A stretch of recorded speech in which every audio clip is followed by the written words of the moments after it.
Maharlikans! Hello po! Good morning mula dito sa Los Angeles, California. At saka, ano ba ang pag-uusapan natin tungkol kay Jim Paredes? So, alam niyo po, nung sinend sa akin yung videos, nung una nag-init talaga yung dugo ko, nag-init yung ulo ko, dahil sa asal ng bastos na orangutang na ito. Ngayon, Maharlikans, ini-encourage natin ang ating mga kapwa Duterte followers, okay? Mga supporters ng Duterte na maging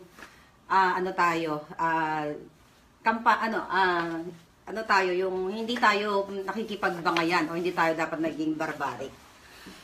Alam nyo, itong matandang ito, okay, sinulat ko yung mga words niya, okay, yung matandang ito, talaga namang wala nang pinagtatandaan, palibasa laos na.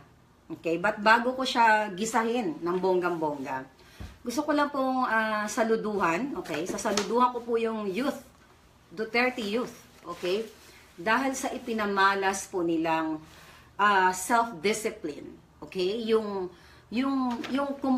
emosyon na yon, yung moment na yon, kung hindi po nila pinairal ang kanilang pagiging tao, okay, at disiplinado, malamang po nasapak na o kaya napatay na yung gurang na laos na singer na yon. But ganun pa man, hindi natin ini-encourage yung mga ganun. But sabi ko nga, ay sinasaluduhan ko po kayo, okay, sa lahat ng mga nandoon. Ganito lang po naman yan eh. Una, ilan sila? 6, 7, yung Duterte Youth group na yon. Kung talagang hindi sila naapektuhan itong mga dilaw, okay? Itong mga kultong dilaw na nag-emote doon sa EDSA, na pilit na nilalason ang mind, okay, ng tao. Kung ako po ang nandoon, okay, dilaw ako, Duterte ako, okay, tapos may 7 dilaw na yon na naggagaganon, whatever, hindi ko na po papansinin yon. Deadma. Kasi para po sa akin, walang bearing yung bilang nila, 6 sila, 7. Kaso nga po, sila ay pikon na pikon, okay, si orangutang Jim Paredes, pikon na pikon dahil hindi po niya kinakaya, okay, hindi nila kinakaya na ang mga Pilipino, okay, nagising na. At saka unang-una, bugok, okay, na Jim Paredes, sino ang nagsabi sa'yo na bawal, okay, ang pumunta sa EDSA? Unang-una, ang nagpatayo ng EDSA na yan, na mga monumento dyan, lahat-lahat, gobyerno yan, pera ng bayan yan. Punyeta ka, bakit mo pinagbabawalan sila? Ha? Nakita ko po doon sa video footage, hindi naman po nang gugulo, okay, ang Duterte youth. Okay, naggaganon lang sila, pinapakita lang nila yung suporta nila, okay, sa gobyerno. Bakit nyo pipigilan? Okay, bakit? Dahil kayo ay mga pikon na. So, sabi ni Paredes, ang mga statement niya, they came there to spoil the party. Mga Maharlikans, mga kababayan, nakita nyo bang in-spoil nila, nagwala ba sila doon, naghagis ba sila, nag-physical ba sila? Hindi sila nag-physical, they're there, okay, para sa mga dilaw, bastos yun, kasi nga, mga talunan. Mga talunan sila. So, hanggat hindi nag-physical ang tao, kalaban mo man yan, okay, o against man sa'yo, wala kang karapatan. Orangutang na Jim Paredes, wala kang karapatan. Okay, na mag-emote ka doon, na pinipilit mo, okay, na ang gobyernong Duterte ay, okay, sinabi niya po ito, sabi niya doon habang nagle-lecture niya, sabi niya, how about the 7,000 deaths? Okay, how about the 7,000 deaths daw na sinisisi niya base dun sa kanyang statement na si President Duterte ang nag-utos na pagpapatayin ang 7,000 deaths. Oy, bobo! Okay, bobong matanda na pa-Ingles, na akala mo, pag nag-i-Ingles ka, magaling ka na, matalino ka na. Okay, sabi mo, Pilipino ka, abnormal. But anyway, sinisisi mo sa gobyernong Duterte, bakit hindi mo? Okay, bakit hindi? Lagi na lang kayo, punyeta kayo, paulit-ulit to yung extrajudicial killings na yan eh. Bakit hindi mo i-lecture, okay, doon sa mga alipores ng mga dilaw kung ano ang ginawa ng Duterte administration, kung ano ang ginawa sa the DSWD, sa agriculture, sa DNR, sa education department, lahat ng mga achievements ng gobyernong Duterte. Bakit po niya kayo pa ulit-ulit kayo EJK, ha? Para kang bakla, ano pa yung sabi niya doon? My gosh, think, gaganon pang punyeta niya. Ikaw ba, Pilipino? Arte mo. Gusto mo lang mag-English doon para yung tao na hindi ganun kagaling magsalita ng English pero mas matalino sa'yo, ini-intimidate mo. That's about it. Okay? Kaya wag mo kaming lulukuhin, matandang baliw.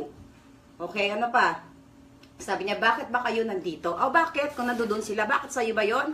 Sa'yo ba ang EDSA? Punyeta kayo mga dilaw, feeling nyo lagi sa inyo. Check kayo. Sabi niya, wake up, Pilipino tayo. Yeah, wake up.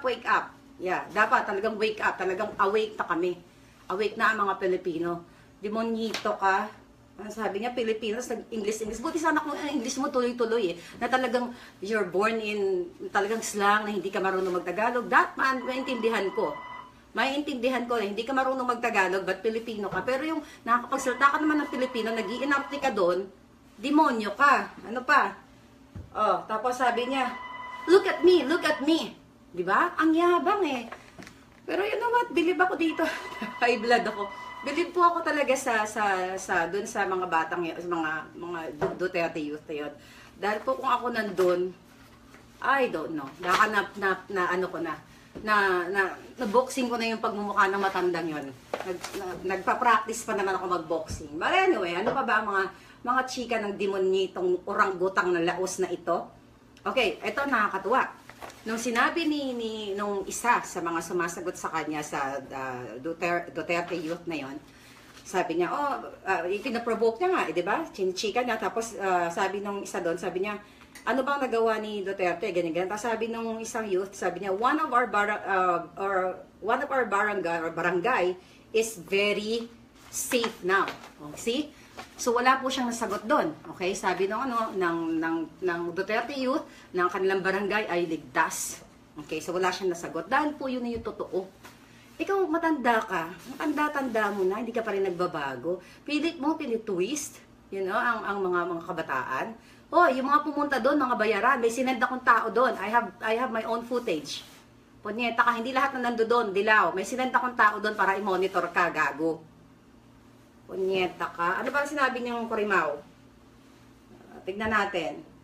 Tapos sinanong siya, are you a Filipino citizen, sir? Tapos sabi niya, Filipino and senior daw. So, pang-asar. So, punyeta, senior. Kasi senior citizen na siya. But sa akin, wala namang issue kung Filipino. Australian siya or Filipino.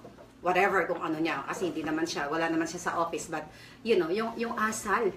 Yung asal niyang pagka-demonyo, pagka-barbaric, dito po natin nakikita na ang mga dilaw, how much more kung wala pong camera doon. Dito po natin nakikita na yung mga dilaw na ito ay talagang maano sila, yung aggressive sila actually sila ang handang pumatay eh.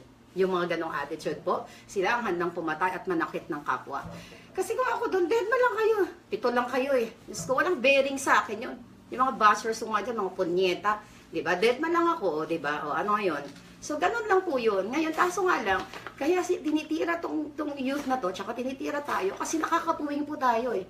Maliit lang tingin nila sa atin, pero puwing na puwing sila. We're 2.1 viewers now. Thank you very much. At ano pa ba? So, again, wala na. Yun lang ang mga sinasabi niya. Yun, pumunta daw siya doon na para makipagdebate doon sa mga youth, Duterte youth na yun. Nakipagdebate ka, you're provoking them, bullshit. You're provoking them. Kitang-kita ng buong bayan, ng buong mundo, nabuksan na naman, okay? Na-uncover na naman natin ang mga dilaw. Actually, matagal na natin na nakita ang kabugkukan ng Jim Paredes na ito, di ba? Katanga-tanga. Punyeta. Nabuksan na naman natin na talaga ang mga dilaw, yung mga utak talaga nila ay burak ang laman. Okay, mga utak ewan, utak bugok, mga peste. But anyway, mga Harlicans, sabi ko nga kanina, kaano nyo kanina, talagang gigil na gigil ako dun sa Sisi Abby Gonzalez, nung sinendya sa akin. Abby, hi, kumusta? Thank you very much. Nung nagalit ako, nagwalis-walis muna ako, naglinis-linis muna ako kasi dinivert ko yung galit ko eh. Kasi baka magmura ako ng non-stop. So, pinipilit ko, ba't ka mura-mura naman tong putang inang matandang to? Punyeta, Jem Paredes, ha? Let's check ka. peste ka na leche, magbagong buhay ka na. May pa ano ka pa doon? Ano yun? Sabi niya, batang-bata ka pa.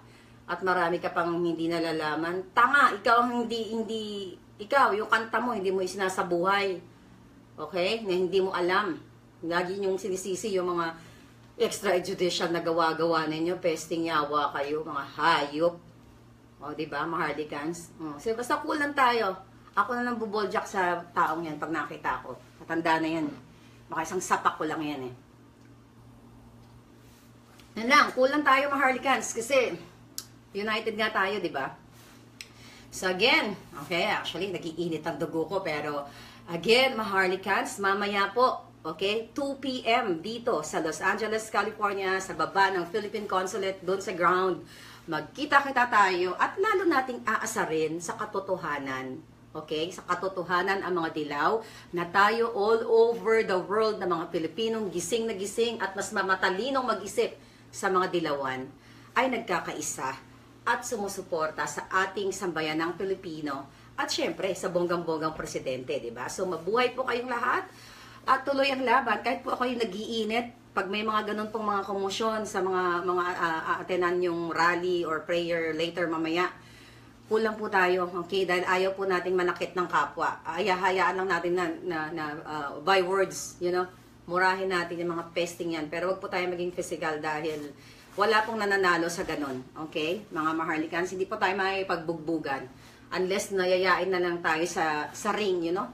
Mag-boxing tayo, okay lang yun. Pero maging physical, ay hindi ko po kayo na-advise na maging ganon. Maging ano po tayo, pasensyoso, okay?